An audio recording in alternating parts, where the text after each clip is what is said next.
input on what it would take to do the job, which triggered the interview you were talking about. So you don't recall on May 16, 2017, that you interviewed with the president regarding the FBI director job?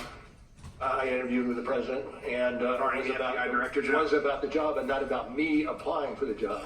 So your statement here today is that you didn't interview to apply for the FBI director job? That's correct. So did you tell the vice president that the FBI director position would be the one job that you would come back for?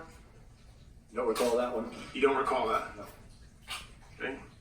Given your 22 months of investigation, tens of millions of dollars spent, and millions of documents reviewed, did you obtain any evidence at all that any American voter changed their vote? Hey folks, I had to freeze that for a moment because what Representative Greg Stubbe of Republican of Florida just asked is based on this tweet that President Trump issued, which was clearly him trying to intimidate Robert Mueller, and it reads, "It has been reported that Robert Mueller is saying that he did not apply an interview for the job of FBI director and got turned down the day before he was wrongly appointed Special Counsel. Hope he doesn't say that under oath, and that we have numerous witnesses to the interview, including the Vice President of the United States." Well, Mueller just basically answered and called Trump a liar without saying so. He just said, look, he was asked about FBI director by the president, but he wasn't asked to apply for it. He wasn't